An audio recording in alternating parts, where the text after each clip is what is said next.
Fraction वो है a number that represent the part of whole, represent a number that represent part of whole. एक ऐसा number जो represent करता है, किस चीज को रिप्रेजेंट करता है? किसी भी पूरे के कुछ हिस्से को। फ्रैक्शन क्या है? यहाँ पे डिफिनेशन क्या बनेगी हमारी? डेफिनेशन आएगी अ number that represent a part of whole, a number that represent a part of whole। क्या? एक नंबर, अ नंबर यानी एक नंबर। वो कैसा नंबर होगा? वो क्या करेगा? वो नंबर रिप्रेजेंट करेगा। किस चीज को रिप्रेजेंट करेगा? वो रिप्रेजेंट करेगा पार्ट को। किसके पार्ट को? हिस्से को, किसी भी पार्ट को। किस चीज के पार्ट को?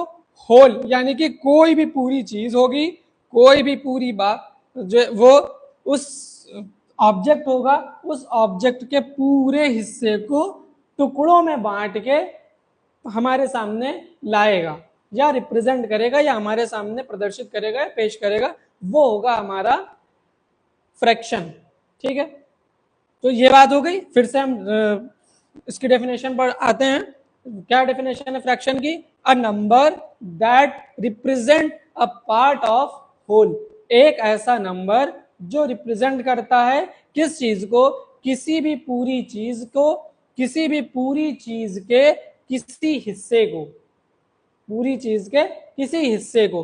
फॉर एग्जाम्पल, कोई एक पूरी चीज है, ये पूरा सर्कल है, मान लेते हैं हम इसको कि ये केक है या ये एक पिज्जा है।